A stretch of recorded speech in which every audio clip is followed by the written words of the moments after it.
Hi, this is Stephanie Gilbert. I'm the Director for the Center for Teaching, Learning, and Leadership here at South Piedmont.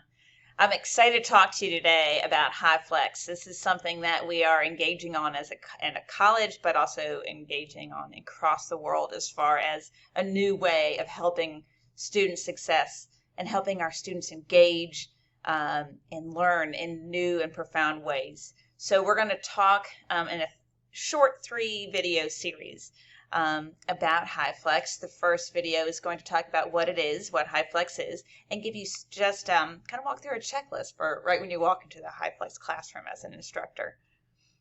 The second video is going to help you to really think about how do I design my course so that I can meet the needs of students and hit all those learning outcomes that I want to make sure that we address. And then the third video we'll look at, okay, now we need to get some engagement and really keep our students focused on learning and excited about learning. So how do we do that? So overall, let's look at some outcomes that we're going to have during this course. You're also going to be asked in between each video to stop and think about how you can integrate it into your courses. So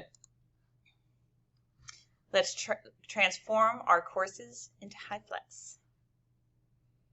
All right, so first let's look at is the outcomes for this session. The outcomes for this session include, once again, the design component, and then the second one is actually the delivery component. So these are the two outcomes that we want you to focus on. It's not Hyflex is not just about how to deliver it. It's really from a structural standpoint. How do we start it so that it can address all the needs that we have as a course. All right.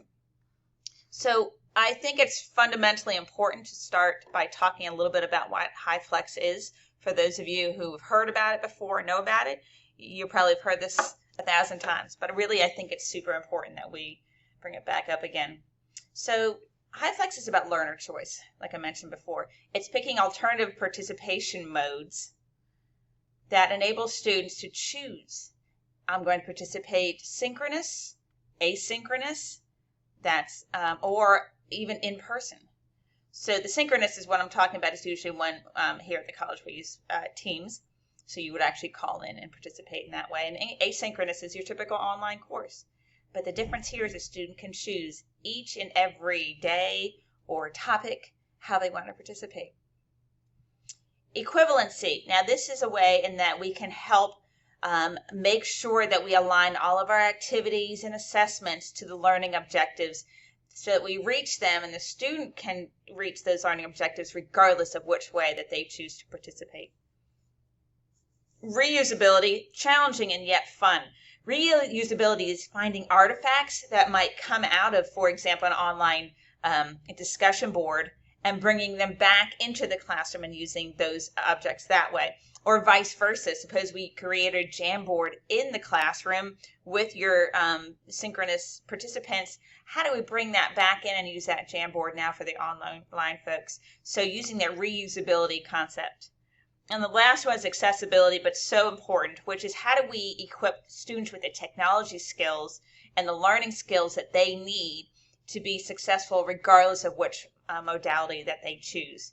So that's what Hyflex is about. And that's why we have to make sure that we're thinking of all those concepts each time.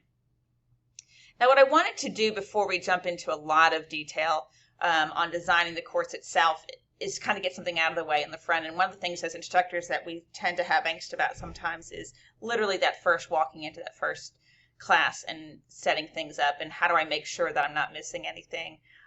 You will, by the way, find that I believe students are much more forgiving of us missing one of these steps in the checklist than you'd think. But let's make sure we keep this checklist in mind. You might want to make your own. So turning on the smart board and turning the computer on with the smart board and then downloading Teams every single time is super important. We have instructions in each classroom that help you to do that. But the reason I wanted to put that in there is to make sure that you do not assume that your classroom is set up exactly as you had it last week or the week before. Other instructors have used it, so you're going to want to make sure you set all the cameras up, audio, video, just as you had it, as you need it for your class.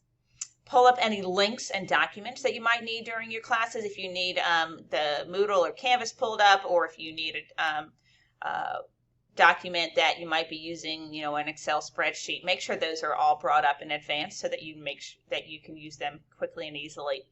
Check your camera, audio, and other technical settings. Once again, they may have changed from the last time that you were in the classroom. I do recommend staying close to the podium. Our classrooms now are amazingly equipped that you could walk around. We have audio and video that will cover you no matter where. I still do recommend staying as close to the podium as possible, just to ensure that the people that are online that have called in through Teams can see and hear you as much as possible. I would ask that you have any students who are calling in virtually to mute their mics. A lot of them are very used to doing this at this point, and so they probably don't need to be reminded, but I remind them anyway, just to make sure. You might even have some of your students that are sitting in the classroom with you also go into Teams for the sake of perhaps an activity. Please make sure that they mute their mics as well, even if they're in person on Teams. Do a sound and audio check with people that are called into Teams. I can't stress this enough. I've done this 1,000 times. I go in and I think they can hear me, and then they can't, and no one has told me that they can't hear me or see me. So please make sure that you do so. And if you're going to go ahead and share a video that has audio to it, there is a tiny little button on Teams that when you share that video, you have to click share audio as well. So please make sure you click that. Once again, having a checklist helps you do that. Look at the camera when speaking. The reason I wanted to put this down is it's so important for student engagement if you're calling in through Teams, that you feel like the instructor is paying attention to you.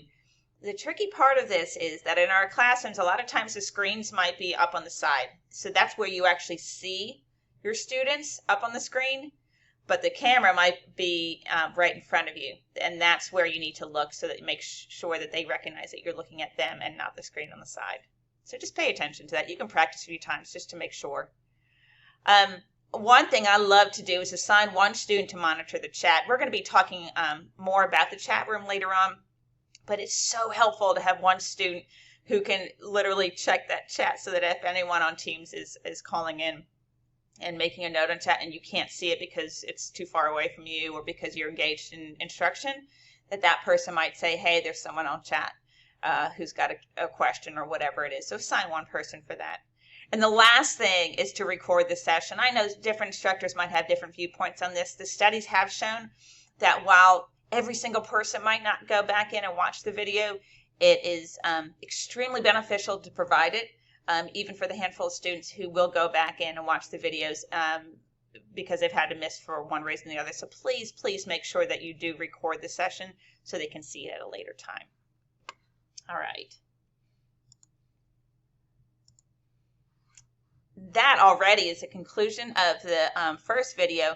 Now, what I'd love for you to do is really to take a moment to think about what did I learn about Hyflex during this video that maybe I just didn't think about before. And then also what I'd like you to do is create a checklist of your own that you will take into the classroom each and every time so that you make sure that you hit all those little tiny nuances instead of worrying about it. Decrease your anxiety a lot if you have that checklist with you. So that summarizes what Hyflex is and a checklist. During the next video, we're going to talk about actually how to design your course to align itself to best meet the needs of the student during the Hyflex experience. Look forward to seeing you then.